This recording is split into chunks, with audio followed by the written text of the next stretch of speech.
तर दोन्ही टावरहून त्या 16 ते 18 इंचापर्यंत त्या वेव्ह असतात आपल्या फोनच्या. आणि म्हणून तो फोन जेव्हा आपण कानाला लावतो तेव्हा त्या वेव्ह ह्या आपल्या मेंदूपर्यंत जातात. आणि त्यामुळे असं म्हणतात आज की मेंदूला 5% कॅन्सरची वाढ या आपल्या मोबाईलमुळे झाली आहे.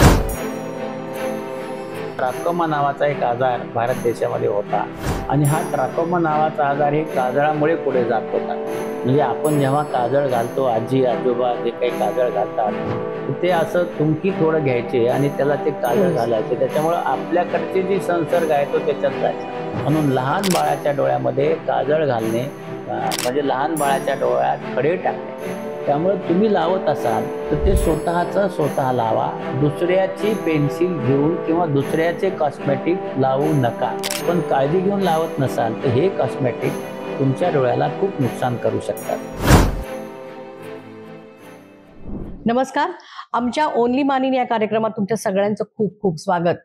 गेल्या काही वर्षामध्ये सगळंच काही डिजिटल झालंय. त्यामुळे लहान मुलांच्या शाळेचा अभ्यास असो की अगदी ऑफिस, सगळं लॅपटॉप आणि मोबाईलवरच काम सुरू आहे. पण हे सगळं करताना डोळ्यावरही त्याचे काही साईड इफेक्ट्स होत आहेत. काय आहेत हे साईड इफेक्ट्स हे जाणून घेण्यासाठी आम्ही आज आलो आहोत नेत्ररोग तज्ञ डॉक्टर तात्याराव लहाने यांच्याकडे. नमस्कार सर. नमस्कार. आमच्या कार्यक्रमात तुमचं खूप खूप स्वागत आहे. सगळ्यात आधी मला एक प्रश्न आहे, म्हणजे सगळ्यात आधी आपण सुरू करूया की स्क्रीन टाइम, वाढलेला स्क्रीन टाइम हा डोळ्यांवरती कशा पद्धतीने परिणाम करतो? आपण जर स्क्रीन टाइम पाहिला तर त्याच्यात काही महत्वाच्या बाबी अशा आहेत की आपण समजा लॅपटॉपवर काम करतोय किंवा आपण डेस्कटॉपवर काम करतोय तर त्याचा स्क्रीन टाइम समजा वाढला असेल त्याचे डोळ्यावर फारसे दुष्परिणाम होत नाहीत. तर पण आपला जर मोबाईल किंवा टॅब याचा जर हे वाढला असेल स्क्रीन टाइम तर त्याच्या डोळ्यावर खूप मोठे परिणाम होतात. त्याचं कारण तुम्हाला मी समजावून सांगतो. त्याचं कारण असं आहे की आपले जे डोळे आहेत त्याच्यामध्ये जेव्हा आपण स्क्रीन टाइम बघतो तर कॉम्प्युटरमधला जो लाईट आहे तो लाईट फारसा त्रास देत नाही. पण तरीही कॉम्प्युटर जेव्हा आपण वापरतो तर त्याच्यामध्ये त्याला स्क्रीन टाईममुळे नुकसान होऊ नये याच्यासाठी काही गोष्टी करता येणं शक्य आहे. पण त्याच्या आधी स्क्रीन टाईम काय करतो हे पाहायला पाहिजे. तर हा जो कॉम्प्युटरचा स्क्रीन टाईम आहे तो आपल्या डोळ्यांना कोरडेपणा आणू शकतो एक. दुसरं, आपल्या डोळ्यांना तो फटीग करतो, म्हणजे थकतात आपले डोळे आणि त्यामुळे मग कधी कधी आपला जो पुढचा भाग आहे कपाळाचा तो थोडा दुखायला लागतो. तर हे याला आपण कॉम्प्युटर व्हिजन सिंड्रोम असं म्हणतो की याच्यामध्ये कॉम्प्युटर जास्त वापरल्यामुळे ही घटना घडलेली असते. ते कमी करण्यासाठी प्रत्येक 20 मिनिटांनी आपल्या कॉम्प्युटर असा आहे त्याच्यासमोर बघत असताना थोडंसं बाजूला बघून 20 फुटावर बघावं. त्याच्यामुळे काय होईल, 20 मिनिटांनी 20 फुटावर 20 सेकंद असं बघितल्याने आपले जे डोळे कॉम्प्युटरकडे बघून बाहुल्या प्युपिल म्हणतात त्याला लहान झाले आहेत तर तिकडे बघितल्याने मोठ्या होते. दुसरं, आपला जो कॉम्प्युटर आहे ते आपण असा पाहतो, डेस्कटॉप असेल त्यामुळे आपल्या पापण्या उघड्या राहतात आणि हवेमुळं आपल्या अश्रू इव्हापोरेट होऊन जातात आणि त्यामुळे कोरडेपणा येतो. मग त्याला कव्हर व्हावं म्हणून आपला कॉम्प्युटर जो आहे तो 6 इंच डोळ्याच्या खाली ठेवावा. म्हणजे आपलं डेस्क असेल आणि दोन्ही ते खाली ठेवावा आणि ते खाली ठेवल्याने आपले डोळे उघडे राहतील आणि डोळ्याची उघडझाप करावी.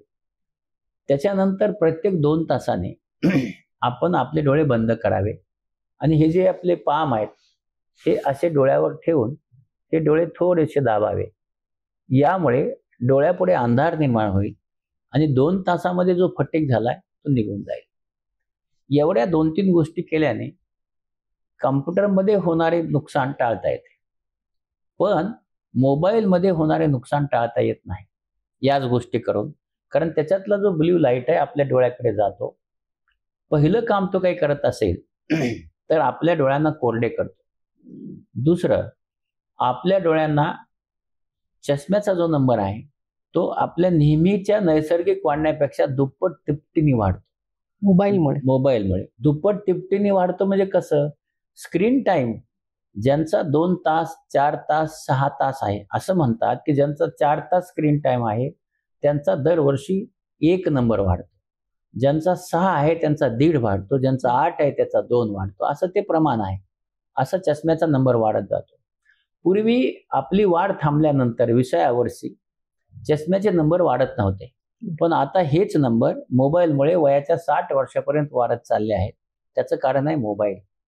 आणि म्हणून हा जो मोबाईल आपण वापरतो, हा वापरत असल्यामुळे याची जी मेकॅनिझम आहे याची माहिती असणं गरजेचं आहे.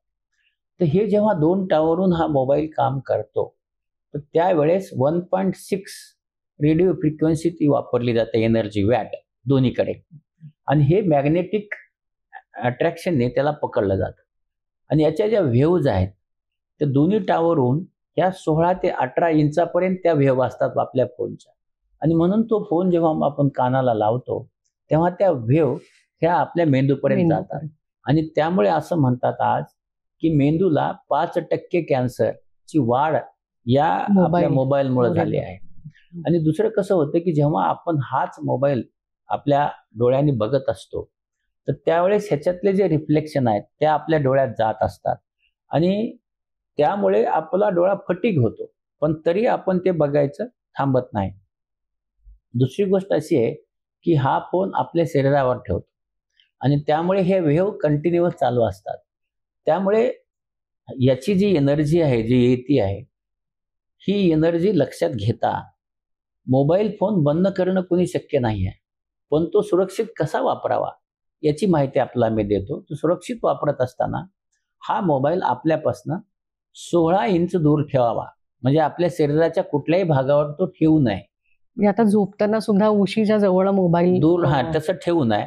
किंवा आपण चार्ज करतो आहे तो लिव्हिंग रूम मध्ये चार्ज करावा, तो आपल्या बाजूला चार्ज करू नये, कारण रात्रभर त्याचे ज्या व्हेव्ज आहेत त्या आपल्या शरीरावर येणार आहेत आणि त्या व्हेव्ज येऊ नये म्हणून तो दूर ठेवा.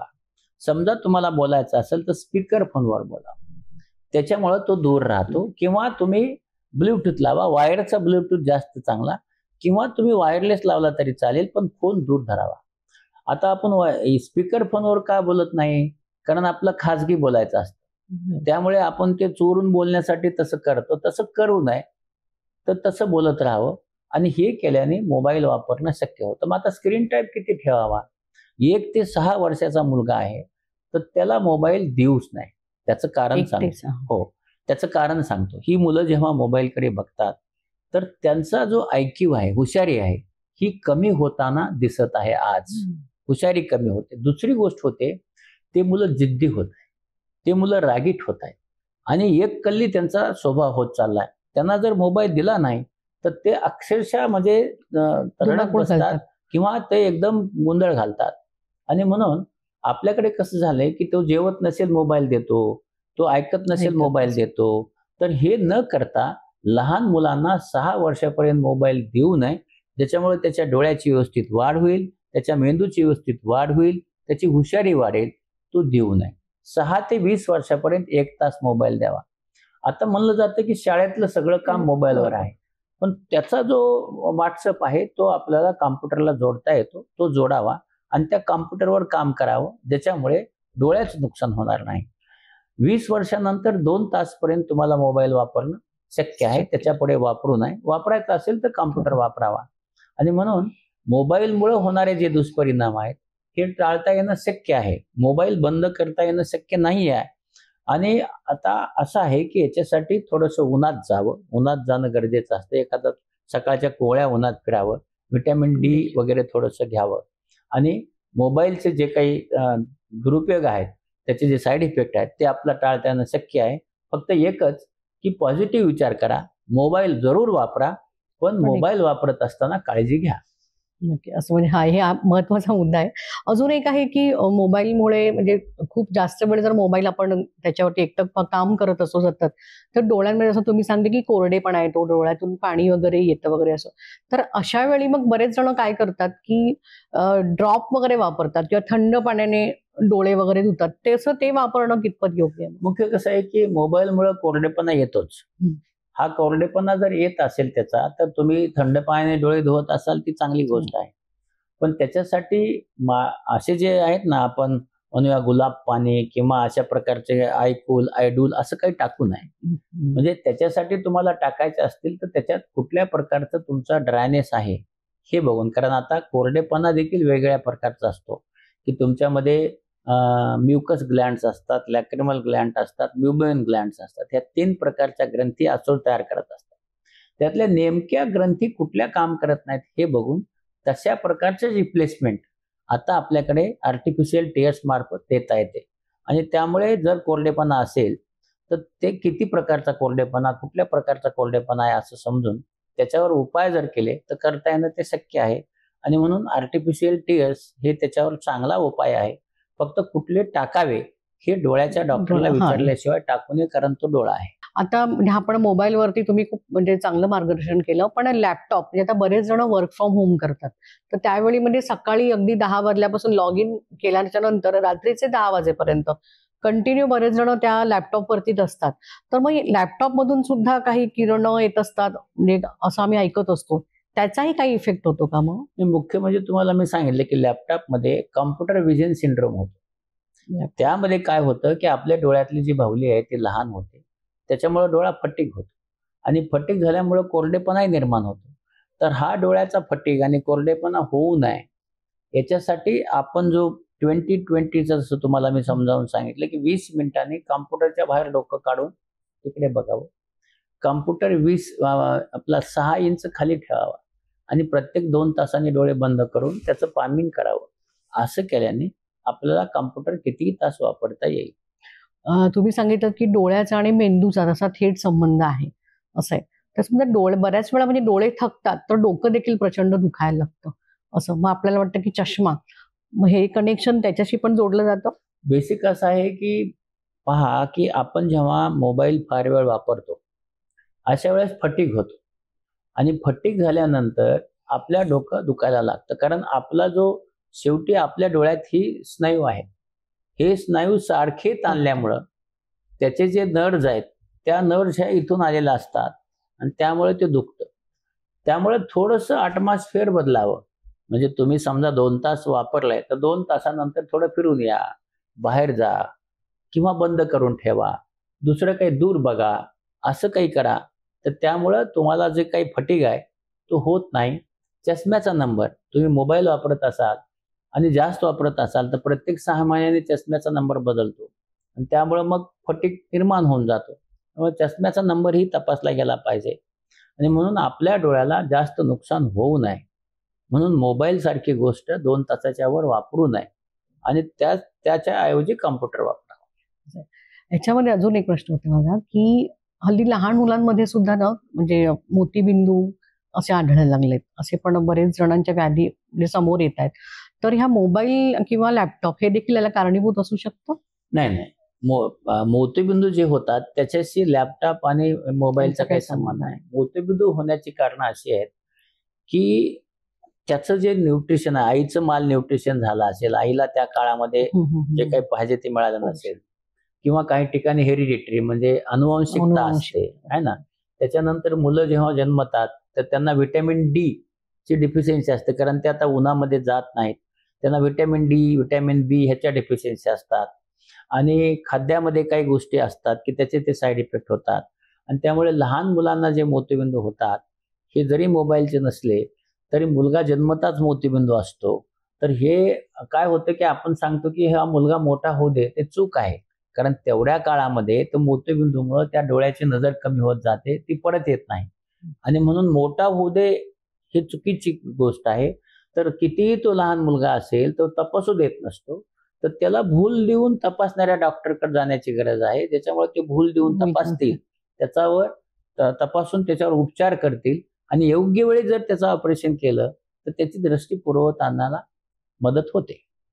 मोतीबिंदू बद्दल तुम्ही सांगितलं, पण मोतीबिंदू नंतर काचबिंदू पण एक असा एक प्रकार असतो, तो काय म्हणजे नक्की? मुख्य कसं आहे की मोतीबिंदू हा मी लहान मुलांचा सांगितला. काचबिंदू एक अशी गोष्ट आहे की यामध्ये डोळ्याचं जे प्रेशर आहे, डोळ्याला प्रेशर असतं, ते प्रेशर वाढतं. का वाढतं? डोळ्यामध्ये जे अन्न देणाऱ्या नळ्या असतात म्हणजे रक्तवाहिन्या, त्याच्यातनं अन्न येतं. तर ते अन्न वापरल्यानंतर जे परत जातं त्याच्यासाठी रस्ते केले डोळ्यामध्ये, त्याचं नाव आहे ट्रॅव्हॅक्युलर मेशवर्क. ते इथून ते बाहेर जातं. तर काय होतं की हा जो मेशवर्क आहे ते एकदम लहान असल्यामुळं त्याच्या नळ्या सगळ्या बंद पडतात आणि त्या बंद पडल्यामुळे तिथून पलीकडे हे पाणी जात नाही, तर पाणी डोळ्यामध्ये साठलं जातं. ते साठलं गेल्यामुळे डोळ्याचं वजन, प्रेशर वाढतं. त्याला म्हणायचं काचबिंदू. ते लहान मुलांना जन्मता असतो, त्याचं बुप्थॅल्मस नाव आहे. तर तो काचबिंदू हा अनुवंशिक असतो आणि म्हणून त्याचं ताबडतोब शस्त्रक्रिया करणं लहान मुलांच्या ह्याची फार गरजेचं असतं. मोठ्यांच्या मध्येही काचबिंदू असतो. तो मोतीबिंदू सारखा काचबिंदूचं ऑपरेशन करून त्यावर उपाय होत नाही. काचबिंदू हा जन्मभर राहतो. त्याच्यावर शस्त्रक्रिया आहे, पण ती जरी केली तरी डोळ्यात औषध टाकावं लागतं. काचबिंदू असा आजार आहे की ज्याच्यामध्ये कुठलेही चिन्ह आणि लक्षणं नसतात आणि त्याला सायलेंट किलर म्हणजे त्यामध्ये कुठलीही इजा होत नाही, पण तो सायलेंट किलर आहे. म्हणजे असं ठराविक त्याला कारण नाही. आणि म्हणून ज्यांच्या घरामध्ये काचबिंदू आहे त्यांनी त्यांचे डोळे दरवर्षी तपासून घ्यावे, कारण त्यांना काचबिंदू होण्याची दाट शक्यता असते. आणि आपण सगळ्यांनीच आपले डोळे प्रत्येक 5 वर्षांनी दाखवून घ्यावे. त्यामुळे डोळ्यामध्ये काही आजार असेल तर त्या आजारावर उपाय करणं शक्य असतं. काचबिंदूवर शस्त्रक्रिया आहे, त्याचबरोबर त्याच्यावर शस्त्रक्रियेबरोबरच औषधाचा उपचार करण्यात येतो आणि योग्य वेळी जर काचबिंदू पाहायला गेला आणि उपचार केले तर जन्मभर दिसतं. आता बाहेर असं म्हटलं जातं की काचबिंदू झाला की माणूस आंधळा होतो. ही 100% चुकीची गोष्ट आहे. काचबिंदू झाल्याने अंधत्व याच्यासाठी येतं की लवकर तपासून घेतलं जात नाही. चष्म्याचे नंबर हे चष्म्याच्या दुकानात जाऊन काढले जातात, पण त्याच वेळेस डोळ्याच्या पाठीमागचा पडदा तपासला जात नाही आणि त्यामुळे आपले डोळे हे जर तुम्ही डॉक्टरकडे तपासले तर त्यावेळेस तुमच्या डोळ्याला काही आजार आहे का हे बघितलं जाईल आणि काचबिंदू निघाला तो उपाय केला जाईल. जर लवकर त्या काचबिंदूचं निदान झालं तर अंधत्व येत नाही. पण आपल्याकडे जेव्हा काचबिंदूचे रुग्ण येतात, एक डोळा आंधळा झालेला असतो आणि दुसरा अर्धवट आंधळा झालेला असतो आणि मग म्हणतात की त्यावर उपाय नाही. असं नाही आहे. काचबिंदूनी गेलेली नजर परत येत नाही, पण आहे ती नजर जास्त दिवस टिकवता येणे आत्ताच्या उपचाराने शक्य आहे. ही फार मोठी गोष्ट आहे. सर, लहान मुलांच्या डोळ्यात म्हणजे काजळ घालू नये असं हल्ली डॉक्टर सांगतात, पण पूर्वी तर घरामध्ये म्हणजे लहान बाळ झालं की त्याला काजळ लावून त्याचे डोळे अगदी सुंदर आणि सोबत दिसावेत यासाठी ते वापरलं जायचं. पण खरंच हे काजळ आत्ता जे मिळतं ते वापरणं खरंच इतकं म्हणजे हे आहे? मुख्य कसं आहे की लहान मुलाच्या डोळ्यामध्ये आपण जर पाहिलं असेल की ट्राकोमा नावाचा एक आजार भारत देशामध्ये होता आणि हा ट्राकोमा नावाचा आजार हे काजळामुळे पुढे जात होता. म्हणजे आपण जेव्हा काजळ घालतो, आजी आजोबा जे काही काजळ घालतात तर ते असं तुंकी थोडं घ्यायचे आणि त्याला ते काजळ घालायचे. त्याच्यामुळे आपल्याकडची जी संसर्ग आहे तो त्याच्यात जायचा. आणि लहान बाळाला काजळ घालणं म्हणजे त्या बाळाचा जो बुबुळ आहे म्हणजे कंजंक्टिव्हा डोळा आहे तो अतिशय नाजूक असतो. त्या नाजूक भागावर खडे टाकणे अशा प्रकारचं आहे आणि म्हणून लहान बाळाला काजळ घातलंच जाऊ नये, कारण काजळ घालण्या एवढं नुकसान बाळाचा डोळा काजळ घातल्याने मोठा होत नाही तर तो लहान होतो. फक्त काजळ घातल्याने मोठा याच्यासाठी दिसतो की ते काळा दिसतो आणि म्हणून मोठा दिसतो. म्हणून लहान बाळाच्या डोळ्यामध्ये काजळ घालणे म्हणजे लहान बाळाच्या डोळ्यात खडे टाकणे अशा प्रकारचा ते कार्यक्रम आहे. आणि म्हणून सगळ्या प्रकारचे काजळ जेवढी मार्केटमध्ये आहेत त्यापैकी कुठलंही काजळ लहान बाळाला घालू नये. सर, हा लहान बाळाच्या काजळाचा विषय होता. अजून एक विषय आहे की मोठ्या म्हणजे ज्या महिला असतात त्या डोळ्यात काजळ घालतात. आपल्याकडे फार पूर्वीपासून ही परंपरा आहे काजळ वगैरे घालण्याची वगैरे असं. त्या काजळ घातल्याने सुद्धा डोळ्यांना मोठ्यांना पण होतात. कॉस्मेटिक जो विषय आहे ना, काजळ किंवा कॉस्मेटिक जो विषय आहे, काजल पेन्सिल येते, काजल पेन्सिल बेसिकली असं आहे की हे जे काजळ पेन्सिल किंवा कॉस्मेटिक वापरतात तर हे वापरायला काही हरकत नाही, पण जेव्हा आपण लावतो तेव्हा डोळ्याच्या पापणीच्या बाहेरून लावावं. तुम्ही जर आत पाहिला तर तिथे एक वॉटर लाईन असते म्हणजे पाणी दिसतं, त्याच्या बाहेर असावं, त्याच्या आतनं ते लावू नये. हे खूप महत्वाचं आहे. आणि म्हणून तुम्ही जे काही लावता त्याच्यामुळं तुम्हाला नुकसान होऊ शकतं. त्यामुळे तुम्ही लावत असाल तर ते स्वतः लावा. दुसऱ्याची पेन्सिल घेऊन किंवा दुसऱ्याचे कॉस्मेटिक लावू नका. म्हणजे आपल्याकडे आपण पाहतो की एक कॉस्मेटिशियन सगळ्याला तोच कॉस्मेटिक लावतो, तसं होता कामा नये. आपापली कारण त्याने इन्फेक्शन होतं एकमेकाला. तसं करू नका. आपापले द्या त्यांच्याकडे, ते लावा. दुसरं जे कॉस्मेटिक तुम्ही लावता तर ते रिप्लेस करा. 3 महिन्यांनी त्याचं जे हे असतं त्याचं तेवढ्या रिप्लेस करून ते दुसरं घ्या आणि ते कॉस्मेटिक लावा. पण लावत असताना ते खालून लावा. मग आता ह्या कॉस्मेटिक तुम्ही जे लावता तर हे कॉस्मेटिक तुम्ही त्याला रोज संध्याकाळी त्याला स्वच्छ धुवून काढून टाका. ते ठेवू नका. झोपीमध्ये कुठलंही कॉस्मेटिक तुमच्या डोळ्यावर असता कामा नये, कारण ते डोळ्यात प्रवेश करून डोळ्याचं नुकसान करू शकतं आणि म्हणून तो रात्री काढणं गरजेचं आहे. मग ह्यानी काय होतं तर यांनी या डोळ्याला अलर्जी होऊन डोळे लाल होतात. तुम्ही जर पाहिलं काजळ घातल्या सगळ्याचे डोळे लाल होतात. डोळ्यामध्ये सगळे फॉलिकल्स छोटे छोटे फॉलिकल्स येतात. आपल्या ज्या पापण्या आहेत ते रंग येऊन जातो त्या पापण्याला, किंवा हे जे आपल्या पापण्या आहेत त्याला छोटे छोटे छोटे पुरळे येतात. त्याला कलेजेवन किंवा स्टाय म्हणतो, कारण ते सारखं सारखं लावल्याने तिथल्या ग्लँडचं इन्फेक्शन होतं, कारण तुम्ही हाताने लावताय. आणि म्हणून जेव्हा तुम्ही लावता तुमचे हात अतिशय स्वच्छ करून साबणाने करून त्याच्यानंतरच ते लावलं गेलं पाहिजे. काजळ किंवा कॉस्मेटिक नाही लावणं कधीही चांगलं. लावत असाल तर त्याची काळजी घेणं गरजेचं असतं आणि तुम्ही जर त्याची काळजी घेऊन लावत असाल तर तुम्हाला लावायला काही हरकत नाही. पण काळजी घेऊन लावत नसाल तर हे कॉस्मेटिक तुमच्या डोळ्याला खूप नुकसान करू शकतात. आणि म्हणून कॉस्मेटिक नक्की वापरा, पण डोळ्याच्या बाहेरून. आणि ते तुमचं काम झालं की ते कॉस्मेटिक स्वच्छ काढून टाका. मला वाटतं आपल्याला आज लहाने सरांनी खूप छान मार्गदर्शन केलेलं आहे. डोळे आणि डोळ्यांच्या समस्या, स्क्रीन टाइम पासून ते काजळापासून ते काजल पेन्सिल, यावरती सविस्तर चर्चा त्यांनी केलेली आहे आणि खूप चांगल्या गोष्टी त्यांनी आपल्याला सांगितल्या आहेत. आपण त्या सगळ्यांनी नक्कीच फॉलो करूया. सर, आमच्या कार्यक्रमात तुम्ही वेळात वेळ काढून आलात त्याबद्दल तुमचे खूप खूप आभार. नमस्कार. आमचा आजचा व्हिडिओ तुम्हाला कसा वाटला आम्हाला नक्की कळवा आणि आम्हाला इन्स्टावरती फॉलो करायला विसरू नका. आमचं YouTube चॅनल नक्की सबस्क्राईब करा. धन्यवाद.